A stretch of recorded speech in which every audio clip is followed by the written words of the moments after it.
আল্লাহর হাবিব সাল্লাল্লাহু আলাইহি ওয়া আলিহি ওয়াসাল্লাম একবার একটা যুদ্ধ থেকে ফেরার পথে মরুভূমির মাঝখানে সেনাবাহিনীকে থামিয়ে বিশ্রামের ঘোষণা দিলেন যে তোমরা একটু বিশ্রাম নাও।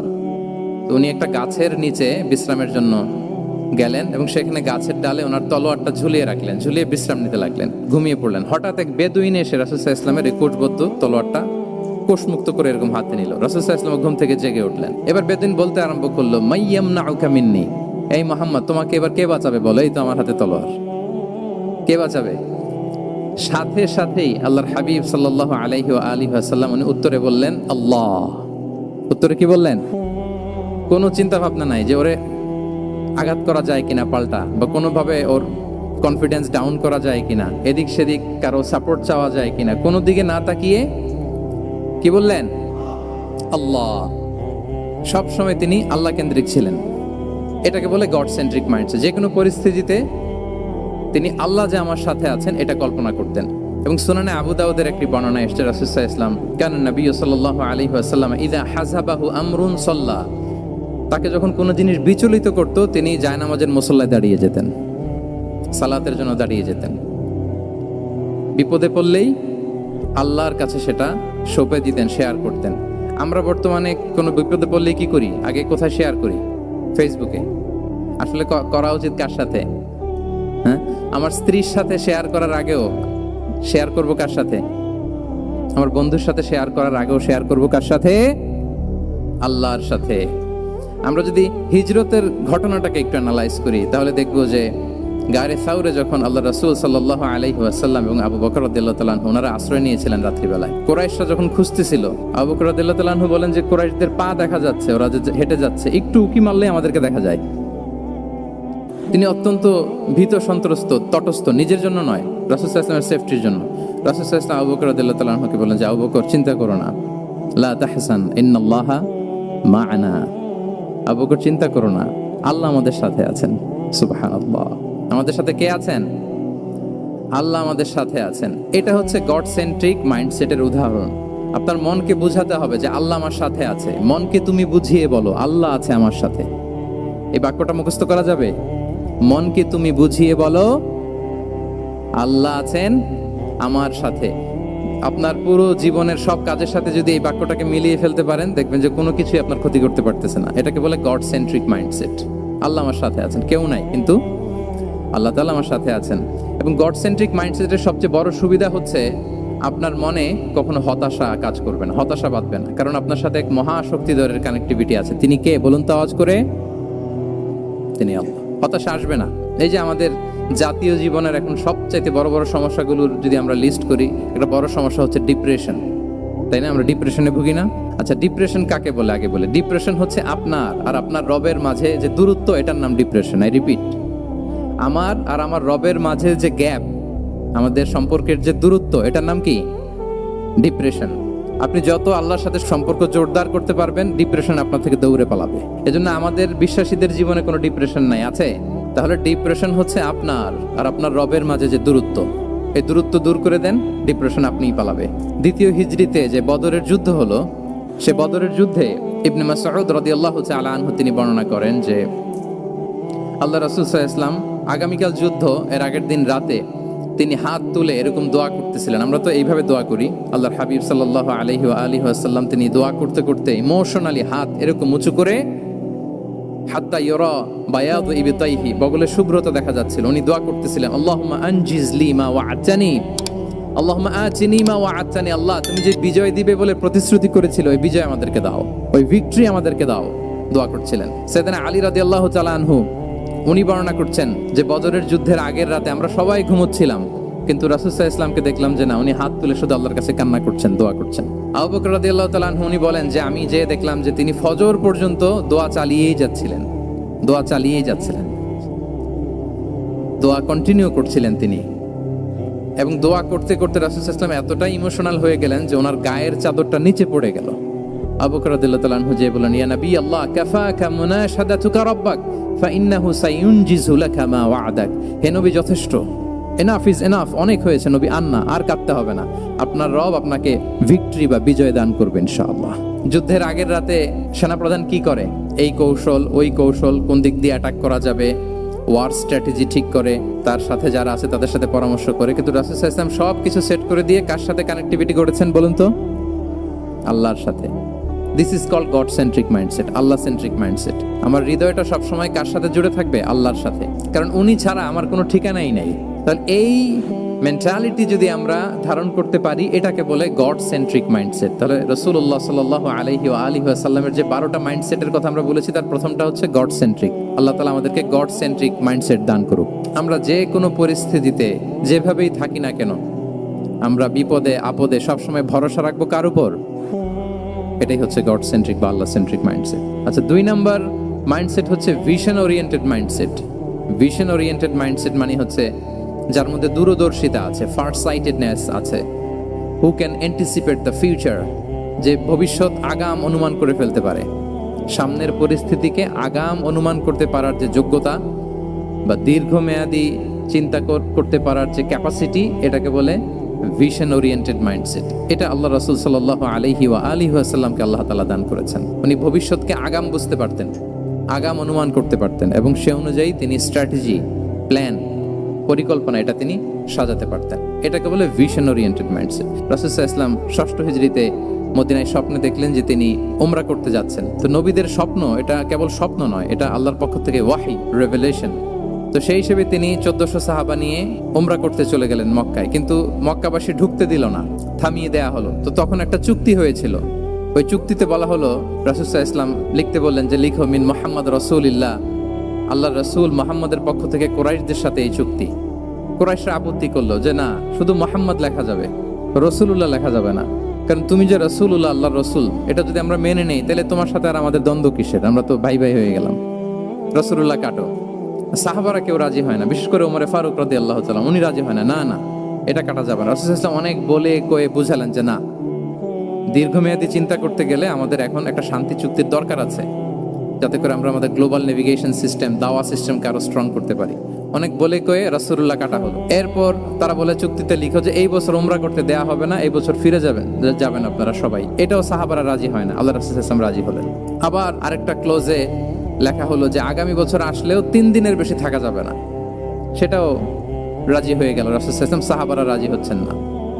এরপর মক্কা থেকে কোনো লোক মদিনায় গেলে মদিনাবাসী তাকে রাখতে পারবে না, ফেরত দিতে হবে। কিন্তু মদিনা থেকে কোনো লোক মক্কায় আসলে মক্কাবাসী তাকে ফেরত দিতে বাধ্য থাকবে না। দেখেন, একটার পর একটা মুসলমানদের বিরুদ্ধে সব ক্লোজ যাচ্ছে, কোনো সাহাবীরাই রাজি হচ্ছেন না। কিন্তু আল্লাহ রাসূল সাল্লাল্লাহু আলাইহি ওয়া আলিহি ওয়াসাল্লাম তিনি বললেন যে না, লিখো লিখো।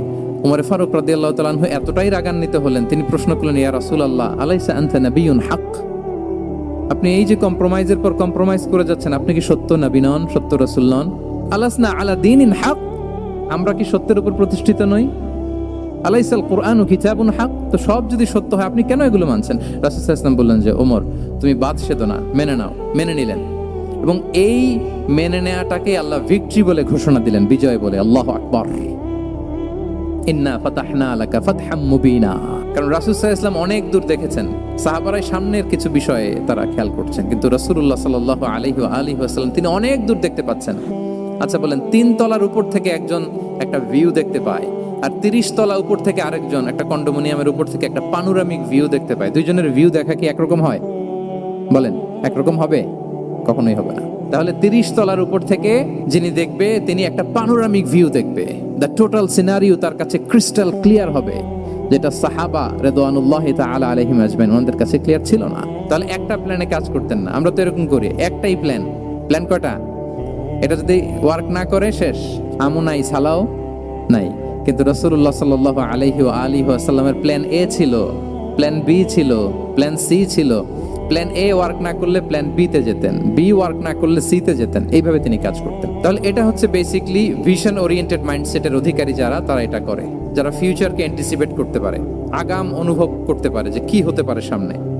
এই যে বাংলাদেশের বিভিন্ন প্ল্যান পরিকল্পনায় আমরা দেখা যায় যে এখান দিয়ে একটা ব্রিজ করে পরে ভাঙতে হয়, রাস্তা একটা তৈরির পরে ভাঙতে হয়, কোথায় এক টানেল হয়ে আছে প্রতি মাসে মাসে এখন লস হয়, তারপর 1 ঘন্টা বৃষ্টি হলে পুরো ঢাকা শহর এটা বন্যা হয়ে যায়। এগুলো হচ্ছে একাধিক প্ল্যান না থাকা, ভিশনারি অ্যাটিটিউডের অধিকারী না হওয়ার কারণে এই ঝামেলাগুলো আমাদের হচ্ছে। তো প্রফেটিক সিরার এই প্রফেটিক মাইন্ডসেট থেকে আমাদের নেয়ার বিষয় হচ্ছে এটা যে আমাদেরকে ভিশনারি অ্যাটিটিউডের হতে হবে। রাসূল সাল্লাল্লাহু আলাইহি ওয়াসাল্লাম ভিশন ওরিয়েন্টেড মেন্টালিটির ছিলেন। আগাম আজ থেকে 50 বছর পরে বাংলাদেশে কি ক্রাইসিস হতে পারে, আজ থেকে ঠিক 100 বছর পরে বাংলাদেশে কি হতে পারে, ওই রোড ম্যাপকে সামনে রেখে আমাদেরকে প্ল্যান করতে হবে। এটাকে বলে ভিশন ওরিয়েন্টেড মাইন্ডসেটের অধিকারী হওয়া এবং আপনার কমন সেন্স একসাথে হইলে ওটা উইজডম হয়ে যায়। রাসূল সাল্লাল্লাহু আলাইহি ওয়াসাল্লাম ছিলেন প্রজ্ঞায় সমৃদ্ধ এক মননের অধিকারী। ওনার সব কিছুতেই প্রজ্ঞা ছিল। উইজডম ইন গিভিং অ্যাডভাইস, উপদেশ দেওয়ার সময় ছিল।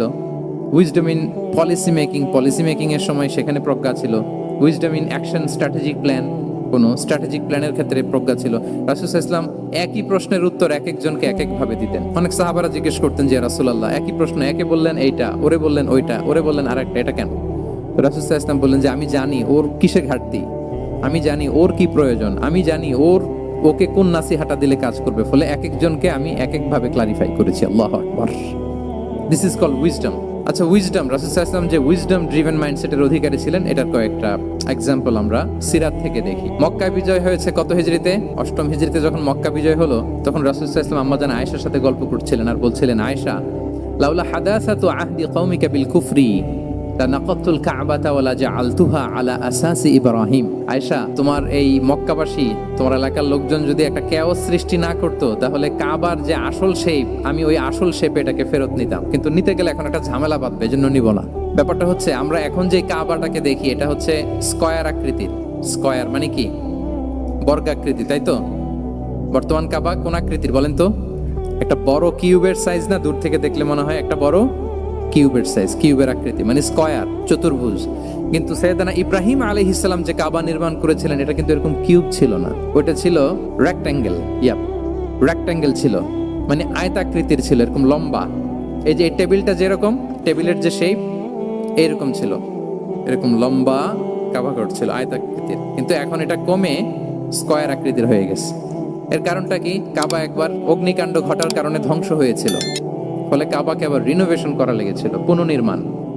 তো কুরাইশরা সিদ্ধান্ত নিয়েছিল কাবা পুনর্নির্মাণে আমরা কোনো হারাম টাকা ইউজ করব না, যার কাছে যত হালাল টাকা আছে নিয়ে আসা হলো। কিন্তু হালাল টাকা যতটুকু জমা হয়েছে এটা দিয়ে পুরো কাবা নির্মাণ হয় না, অর্ধেক হয়। ফলে কাবা যে আয়তাকৃতির ছিল সেটা না হয়ে গেছে কি বলেন? বর্গাকৃতির, মানে স্কয়ার। ওই স্কয়ার কাবাই আজ পর্যন্ত রয়ে গেছে। কিন্তু ওই যে আয়তক্ষেত্রের যে শেপের মধ্যে যতটুকু জায়গা বাকি ছিল ওইখানে দেখবেন একটা ক্রিসেন্টের মতো আছে, হেজরে ইসমাইল, হাতিমে কাবা বলে। ওইটার ভিতরে নামাজ পড়া আর কাবার ভিতরে নামাজ পড়া একই হুকুম। ওইটার ভিতরে নামাজ পড়া আর কাবার ভিতরে নামাজ পড়া কি একই হুকুম। ফলে ওই হাতিমের ভেতরে ফরজ সালাত আদায় হয় না, নফল সুন্নাত পড়া যায়। এমনকি কাবার ভেতরেও ফরজ সালাত আদায় করলে আদায় হবে না, কারণ নামাজের ফরজের মধ্যে একটা ফরজ হচ্ছে ইলা জিহাতিল কাবা, টু দ্য ডাইরেকশন অফ কেবলা। আপনার কেবলা মুখী হইতে হবে না, আপনি তো কাবার ভিতরে ঢুকে গেছেন, এখন কাবা কোন দিকে? কাবা তো নাই, বের হইতে হবে, বের হয়ে কাবা মুখী হলে সালাত হবে। তো তাহলে রাসূল সাল্লাল্লাহু আলাইহি ওয়াসাল্লামের উইজডম বা প্রজ্ঞাটা এখানে দেখেন। আম্মাজান আয়েশা রাদিয়াল্লাহু তাআলা আনহাকে উনি বললেন যে আয়েশা, মক্কা তো বিজয় হলো, মক্কার কন্ট্রোল তো এখন আমার হাতে, চাইলে আমি কাবাকে ভেঙে সেই ইব্রাহিম আলাইহিস সালামের যে বেইজ এরকম লম্বা করে শেপ দিতে পারি, কিন্তু দিব না, কেননা দিলে মক্কা একটা কেওস হতে পারে। কি হতে পারে? কারণ তারা একেবারে ভেরি রিসেন্ট মুসলমান হয়েছে, তারা না বুঝেই বলবে যে সেই আদি কাবা, মুহাম্মদ এই কাবার অপমান করেছে, কাবাকে ভুলুণ্ঠিত করেছে, সম্মানকে নষ্ট করেছে, এরকম একটা কোশ্চেন রাইজ করতে পারে। এজন্য আমি করলাম না। সুবহানাল্লাহ।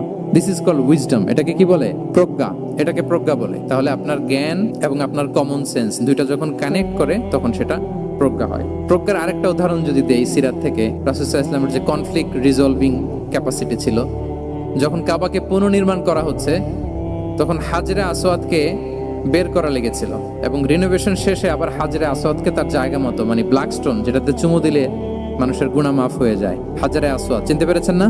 ফলে অনেক বোনেরা যাদের জন্য হিজাব নিকাব মেনটেন করা হচ্ছে ফার্জ, পর্দার কোনো বালাই নাই, পুরুষের সাথে ধাক্কা ধাক্কি করে তার শরীর মিশে যাচ্ছে, গা মিশে যাচ্ছে, ধাক্কা ধাক্কি করে একটা সুন্নতের জন্য ফরজকে স্যাক্রিফাইস করে ফেলতেছে। মানে ফোকাস ঠিক নাই আর কি, কোথায় যে কোনটা করতে হবে ওইটাই ভুলে গেছে। তো এই হাজরে আসওয়াদ পাথরকে আবার জায়গা মতো রাখতে হবে। এখন কে রাখবে এই নিয়ে মারামারি মক্কায়।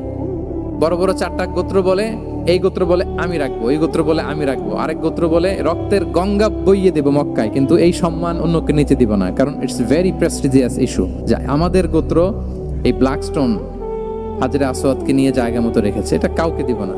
তো সবাই যখন মারমুখী, তখন আল্লাহ রাসূল সাল্লাল্লাহু আলাইহি ওয়া আলিহি ওয়াসাল্লাম তিনি সমাধান দিলেন যে মারামারির দরকার নাই, একটা চাদর নিয়ে আসো।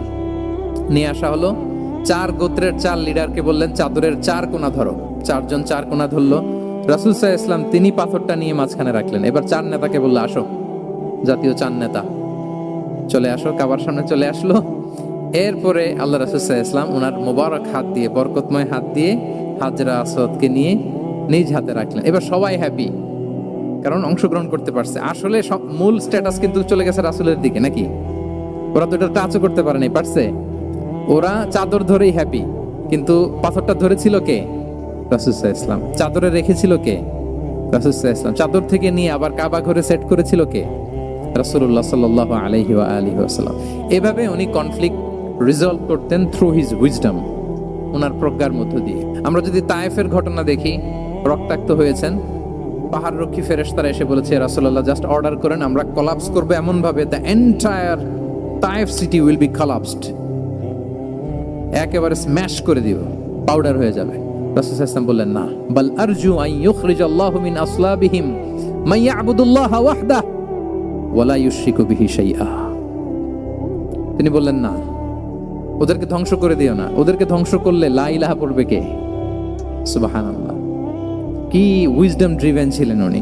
উনি বলেন যে আমি আশা করি, প্রত্যাশা রাখি, দোয়া করি যে ওরা আমাকে প্রত্যাখ্যান করেছে, কিন্তু ওদের যে নেক্সট জেনারেশন, ওরা সাক্ষী দিবে আশহাদু আল্লাহ ইলাহা ইল্লাল্লাহ ওয়া আশহাদু আন্না মুহাম্মাদার রাসূলুল্লাহ।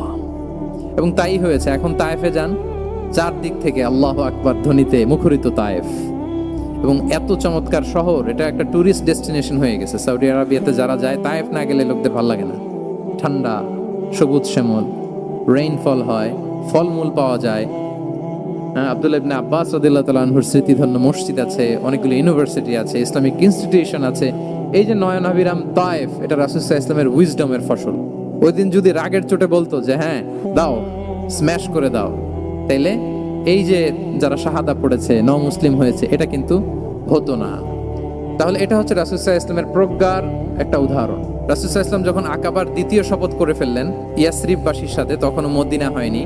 তো তখন মদিনাবাসী বলল যে রাসূলুল্লাহ, আপনি তো এখনো হিজরত করবেন না, তো আমাদেরকে কোরআন শিখাবে কে, সালাত শিখাবে কে? আপনি একজন দায়ী পাঠান, আমাদের সাথে একজন টিচার দেন। রাসূল সাল্লাল্লাহু আলাইহি ওয়াসাল্লাম তখনও মদিনাতে হিজরতে যাননি, আমাদের সাথে একজন দায়ী পাঠাবেন। তো রাসূল সাল্লাল্লাহু আলাইহি ওয়াসাল্লাম একজনকে দায়ী হিসেবে পাঠিয়েছিলেন। বলেন ওই দায়ীর নাম কি?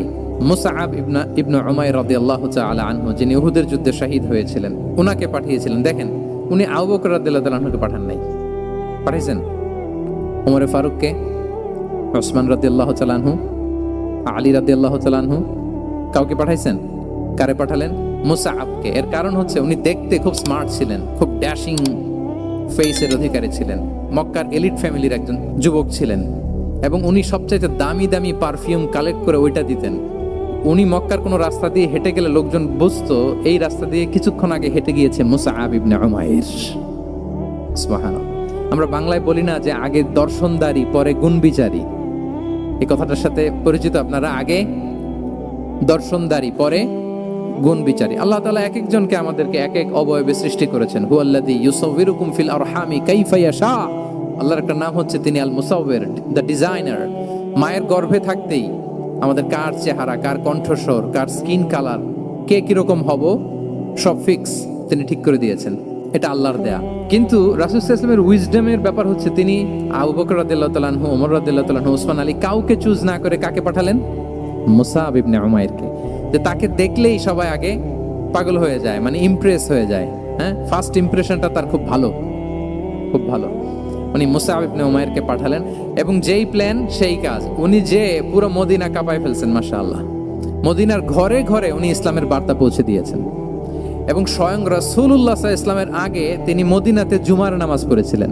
কারণ জুমার বিধান আসছে, কিন্তু মক্কা এমন একটা ল্যান্ড যেখানে এখনো জুমা পড়া আবশ্যক হয় নাই, চারদিকে কুফর বেষ্টিত। তো রাসূল সাল্লাল্লাহু আলাইহি ওয়াসাল্লাম লোক পাঠিয়েছেন যে জুমার বিধান এসছে, মুসাব তুমি কিন্তু মদিনায় যারা আছে তাদেরকে নিয়ে জুমা পড়ে ফেলো। তো মুসাব রাদিয়াল্লাহু তাআলা আনহু স্বয়ং রাসূলুল্লাহ সাল্লাল্লাহু আলাইহি ওয়াসাল্লামের আগে রাসূল সাল্লাল্লাহু আলাইহি ওয়াসাল্লামের পারমিশন নিয়ে মদিনাতে জুমা কায়েম করে ফেলছে। সুবহানাল্লাহি ওয়া বিহামদিহি। দেখেন, উইজডম ড্রিভেন পার্সোনালিটির অধিকারী ছিলেন, প্রজ্ঞার অধিকারী ছিলেন। অন্য কাউকে পাঠাননি। কাকে পাঠিয়েছেন? মুসআব ইবনে উমার। তাহলে উনি যেই কাজটাই করতেন, যেটা বলতেন, যেটাতে এঙ্গেজ হতেন, এর নেপথ্যে প্রজ্ঞা ছিল। কি ছিল ভাই? উইজডম ছিল। আল্লাহ যেন সেই উইজডম আমাদেরকে দান করেন, আল্লাহ যেন সেই প্রজ্ঞা দিয়ে আমাদেরকে সমৃদ্ধ করেন। আমরা সবাই পড়ি আমিন। রাসূল সাল্লাল্লাহু আলাইহি ওয়াসাল্লাম সংস্কারবাদী ছিলেন আর কি। ভুলভাল দেখলে রিফর্ম করতেন, ইসলাহ করতেন। রাসূল সাল্লাল্লাহু আলাইহি ওয়াসাল্লামের কিন্তু এই রিফর্ম সেন্ট্রিক মাইন্ডসেট ছিল। অন্যায় দেখলে, ভুলভাল দেখলে, অসঙ্গতি দেখলে, ইনকনসিস্টেন্সি দেখলে শুধরে দিতেন। শুদ্ধাচার অভিযান চালিয়েছেন মক্কাতেও মদিনাতেও, রিফর্ম করতেন। সব খারাপকে তিনি ভালো দিয়ে পরিবর্তন করে দিতেন। রাসূল সাল্লাল্লাহু আলাইহি ওয়াসাল্লামের একটা আদত বা হ্যাবিট ছিল, তিনি কোনো ব্যক্তির বা কোনো স্থানের কোনো বাজে নাম বা খারাপ নাম দেখলে ওটা ভালো নামে চেঞ্জ করে দিতেন। মক্কা থেকে মদিনায় হিজরতের আগে মদিনার নাম ছিল ইয়াসরিব। কি ছিল? ইয়াসরিব মানে হচ্ছে প্রতিশোধ বা নিন্দা বা ক্ষোভ বা ভর্ৎসনা, সবগুলোই খুব বাজে মিনিং ডিনোট করে। রাসূল সাল্লাল্লাহু বললেন, আমি যেই শহরে হিজরত করব এই শহরের নাম ক্ষোভ, এই শহরের নাম হিংসা। এটা হইতে পারে? বলেন। রাহমাতাল লিল আলামিন। উনি শহরের নাম চেঞ্জ করে দিলেন। উনি শহরের নাম দিলেন মদিনাতুন নবী। কি দিলেন? মদিনাতুন নবী অথবা তওবা তয়্যিবা চেঞ্জ করে দিলেন, পরিবর্তন করে দিলেন। এক এলাকায় যে বিষ্ণু ইসলাম দেখলেন যে গাছপালা হয় না, উনি বললেন মাসমুহাদিহিল আরদ। এই জায়গার নাম কি? সবাই বলে ইসমুহা গাদেরা। গাদেরা মানে হচ্ছে মাকান লা নাবাতা ফিহি ওয়ালা শাজার, এমন জায়গা যেখানে ঘাস লতাপাতা কিছুই জন্মায় না। রাসূল ইসলাম বললেন, এই জন্যই তো ঘাস জন্মায় না, নাম তো রাখছো খুব বাজে একটা নাম। রাসূল ইসলাম বললেন, আজ থেকে এলাকার নাম গাদেরা নয়, এলাকার নাম আজকে থেকে খাদেরা। কি নাম? খাদেরা মানে কি বলেন? সবুজ, গ্রিন, এভারগ্রিন, সবুজ শ্যামল। এবং রাসূল সাল্লাল্লাহু আলাইহি ওয়াসাল্লাম যখন গ্রিন ল্যান্ড নাম দিয়ে দিলেন, এরপর থেকে সবুজ শ্যামল করে আল্লাহ জায়গাটাকে বরকতময় করে দিলেন। Changing names. এক সুন্দরী নারীকে বললেন মাসমুকি, কি নাম? বলে আসিয়া। আসিয়া মানে অবাধ্য। রাসূল সাল্লাল্লাহু আলাইহি ওয়াসাল্লাম বললেন, তুমি এত সুন্দরী, you are a beautiful lady, আর কি বাজে একটা নাম রেখেছো আসিয়া। তুমি আসিয়া কেন হবে? আজকে থেকে তোমার নাম জামিলা, মানে তুমি সুন্দরী, রূপবতী। সুবহানাল্লাহ, সুন্দর একটা নাম দিয়ে দিলেন। এক সাহাবীর নাম ছিল হাসান। হাসান মানে রাফ এন্ড টাফ, রুক্ষ। রাসূল সাল্লাল্লাহু আলাইহি ওয়াসাল্লাম বললেন, না, হাসান না, তোমার নাম আজকে থেকে সাহাল। কি নাম?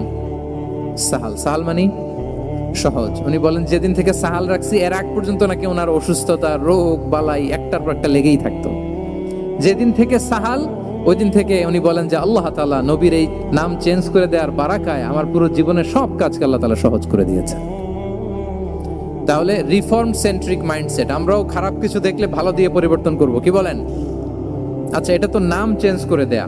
এবার সোশ্যাল রিফর্ম তিনি কি কি করেছেন আমরা একটু দেখি। তিনি যখন যুবক, মক্কায় এক ইয়ামানি লোক ব্যবসা করতে এসে তার প্রোডাক্ট বিক্রি করার পরে, আস ইবনে ওয়াইল নামে এক লোকের কাছে বিক্রি করার পরে যখন দাম চাইতে গেল, আস বলে, আরে বেটা, আমরা মক্কার সন্তান, আমরা দাম দিব না। তো সে ভাবলো হয়তো আমার সাথে ঠাট্টা করেছে, হজের মৌসুম যাক, বেচাকেনা শেষ করে যাওয়ার পথে দামটা নিয়ে যাব। সে ফেরার দিন আবার গেল যে আমার তো জিনিসের দামটা আপনি দিলেন না। সে বলে, আমরা এই ভূখণ্ডের মালিক, আমরা দাম দেই না। এটা তো বড় জুলুম। সে কান্নাকাটি শুরু করলো। তার এই কান্নাকাটি দেখে আল্লাহ রাসূল সাল্লাল্লাহু আলাইহি ওয়াসাল্লাম ওনার চাচা জুবাইর ইবনে আব্দুল মুত্তালিব সহ ইয়াং স্টার যারা আছে, দ্য ইয়ুথ অফ মক্কা, তাদের সবাইকে নিয়ে একটা সোসাইটি করলেন। এই যে আমরা হালাফুল ফুদুলের নাম শুনি না, যেটা বাংলায় আমরা কি বলি? হিলফুল ফুজুল। এই নামে তো অনেক সংগঠন আছে বাংলাদেশে। কি বলেন? যুবকরা কোনো সংগঠন করলে কমনলি এই নামটা পছন্দ করে, হিলফুল ফুজুল। আসলে এটার মূল নাম ছিল হালাফুল মুত্তাইয়িবিন। তিব মানে হচ্ছে রং। রাসূল সাল্লাল্লাহু আলাইহি ওয়াসাল্লাম সবাই মিলে, তখন জাহিলি যুগে একটা কালচার ছিল, বালতি ভর্তি রঙের ভেতরে হাত ঢুকিয়ে দিত, দিয়ে এই রং সমেত হাতটা তারা পাথরের মধ্যে লাগাতো, সবার হাত ওইখানে দিত। মানে আমরা হাতে হাত রেখে কমিটেড, আমরা ঐক্যবদ্ধ হলাম। সেখান থেকে হয়েছে হালাফুল মুত্তাইয়িবিন থেকে হালাফুল ফুদুল। ওনারা বলল যে না, আমরা সবাই থাকবো মাআল মাজলুমি দিদ্দা যালিম, আমরা মজলুমের পক্ষে থাকবো, জালেমের বিপক্ষে থাকবো। এবং যেই প্রতিজ্ঞা ওই কাজ। সবাই মিলে আস ইবনে ওয়াইলকে ধরলো, তার কাছ থেকে টাকা আদায় করে ওই ইয়ামানি ব্যবসায়ীর কাছে পৌঁছে দিয়ে তিনি মাজলুমকে সহায়তা করেছেন। সুবহানাল্লাহ। এবং এই টেন্ডেন্সি, এই জুলুম, চাঁদাবাজি যেগুলো ছিল মক্কার জমিনে, রাসূল সাল্লাল্লাহু আলাইহি ওয়াসাল্লাম এই সোশ্যাল রিফর্মের মাধ্যমে এটাকে সংস্কার করেছেন। তাহলে এই যে রিফর্ম সেন্ট্রিক আমাদের হইতে হবে। আমাদের সমাজেও এখন চাঁদাবাজি আছে না নাই? বলেন। খুন খারাপে আছে না নাই? সামাজিক অনাচার। তাহলে ঐক্যবদ্ধ হইতে হবে আমাদেরকে রিফর্মের জন্য। যুবক যারা আমরা আছি, যাদেরকে আল্লাহ আমাদের বলার সুযোগ দিয়েছে, লেখার সুযোগ দিয়েছে, ফিল্ডে কাজের সুযোগ দিয়েছে, আমরা সবসময় মজলুমের পক্ষে থাকবো, আমরা সবসময় জালেমের বিপক্ষে থাকবো। আমাদের নীরবতা আর আমাদের নিশ্চুপ থাকাই জালিমদেরকে আরো বড় বড় জালিম বানিয়েছে। রাসূল ইসলাম বলেন, তোমরা মাজলুমের কান্নাকে ভয় করো, কেননা মাজলুমের কান্না আর আল্লাহর মাঝে কোনো ফারাক থাকে না, কোনো পর্দা থাকে না, বদদোয়া করলেই কবুল হয়ে যায়। তাহলে এভাবে রাসূলুল্লাহ সাল্লাল্লাহু আলাইহি ওয়া আলিহি ওয়াসাল্লাম তিনি সোশ্যাল রিফর্ম করেছেন। আমরা যদি ওনার পলিটিক্যাল রিফর্মের দিকে তাকাই, বিদায় হজের ভাষণে উনি সুদকে চিরতরে কবরস্থ করেছেন, সুদকে চিরতরে কবরস্থ করেছেন, এবং এটা অন্যের জন্য না, নিজের ঘর দিয়ে শুরু করেছেন। উনি বলেছেন যে এই হানাহানি রক্তপাত এটা বন্ধ, আমার গোত্রের একটা এরকম রক্তের দাবি আছে, এটা আমি শেষ ঘোষণা করলাম। এরপর বললেন যে সুদ কবর দিলাম, অন্য জায়গা থেকে না, আমার পরিবার থেকে। রাসূল ইসলামের চাচা স্বয়ং আব্বাস রাদিয়াল্লাহু তাআলা আনহুর অনেক সুদের ট্রানজাকশন ছিল, ইন্টারেস্ট, সুদের ব্যবসা ছিল। রাসূল সাল্লাল্লাহু আলাইহি ওয়াসাল্লাম বলেন, আজকে থেকে এই সুদ আমি চিরতরে মাটির নিচে কবর দিয়ে দিলাম। আল্লাহু আকবার। দেখেন সোশ্যাল রিফর্ম। তাহলে পরিবর্তন করতে হলে আগে নিজের ঘর থেকে, আগে কোত্থেকে, নাকি ওই ফ্যামিলি থেকে? হ্যাঁ, আমাদের মধ্যে যেটা হয়, আমরা ওয়াজ নসিহত বা ভালো কথা শুনলেই এটাকে ধরে নিই যে এটা ওর জন্য, ওর জন্য, মানে প্রত্যেকটা ওয়াজই যে আমার জন্য হইতে পারে, প্রত্যেকটা নসিহতের যে প্রাইম অডিয়েন্স আমি হইতে পারি, এইটা আমাদের মাথায় কেন যেন আসে না। আমরা কোনো ভালো নসিহত শুনলে আমরা ভাবি এটা আসলে সমাজে দরকার, ওর দরকার, আমার ভাইয়ের দরকার, কিন্তু এটা যে আমার দরকার, প্রতিটা নাসিহাতের প্রথম অডিয়েন্স হওয়া দরকার কে? আমি নিজে। তাহলে পরিবর্তন শুরু করতে হবে নিজ থেকে। ওর এই সমস্যা, ওর এই সমস্যা, ওর এটা, আরে মিয়া তোমার কি সমস্যা ওইটা বলো। শুধু ওর ওর না দেখে নিজেরটাও দেখতে হবে। দেখেন, অন্যের দিকে এক আঙ্গুল দেখালে নিজের দিকে কয় আঙ্গুল যায় বলেন তো? এই যে নিজের দিকে কিন্তু তিনটা। আমি যদি এরকম করি তা আমার দিকে আসে তিনটা। এজন্য নিজ থেকে, নিজের ফ্যামিলি থেকে আমরা সংস্কার শুরু করব। কি বলেন?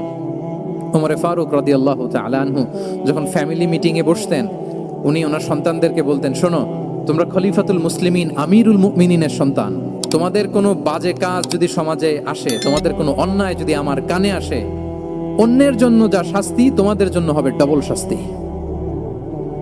ওমরে ফারুক সন্তানদেরকে বলতেন, তোমরা যদি কোনো ভুল করো, একটা যদি হদ কায়েম করা লাগে এমন অন্যায় যদি করো, একটা হচ্ছে আল্লাহর দেয়া হদ, আর একটা হবে আমি উমরের দেয়া হদ।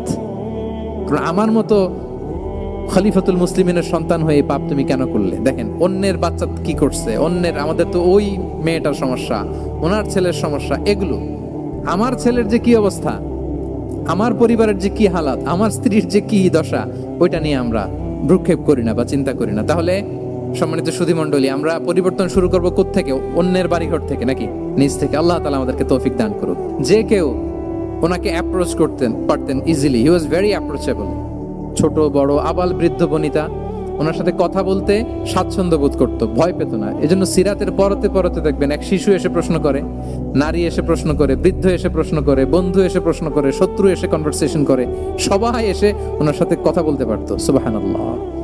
এবং এগুলো উনি অ্যাকোমোডেট করতে পারতেন। আসির আল হালাবিয়া থেকে নেয়া একটা বিখ্যাত সিরাতের গ্রন্থ। বদরের যুদ্ধে রাসূল সাল্লাল্লাহু আলাইহি ওয়াসাল্লাম বদরের মাঠে সেনা ক্যাম্প স্থাপন করলেন। কি ক্যাম্প?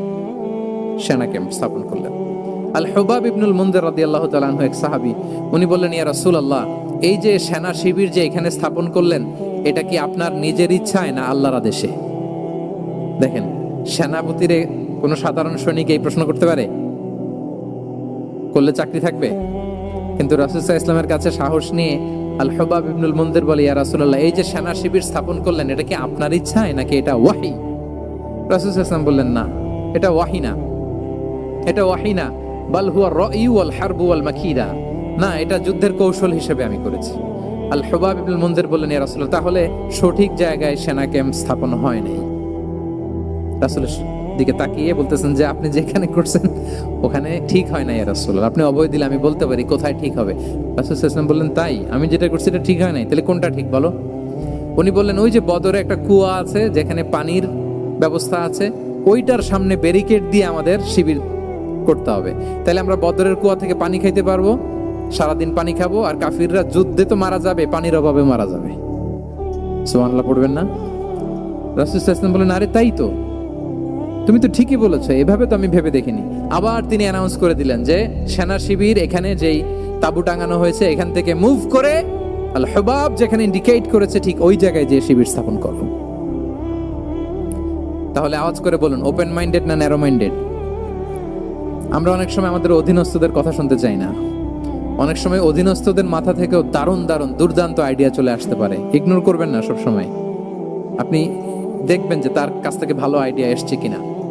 তাহলে রাসূল সাল্লাল্লাহু আলাইহি ওয়াসাল্লাম এটাকে ইগনোর না করে অ্যাকোমোডেট করলেন। সুবহানাল্লাহ। খন্দক যুদ্ধের কথা যদি দেখি, পরীক্ষা খননের অ্যাডভাইস কে দিয়েছিল? মক্কার কোন লোক? সালমান আল ফারিসি। বাড়ি কোথায়? ইরান। সেই পারস্য থেকে এসে বললেন যে এখানে পরীক্ষা খনন করলে ভালো হয়। 5.5 কিলোমিটার পরীক্ষা খনন করে ফেললেন।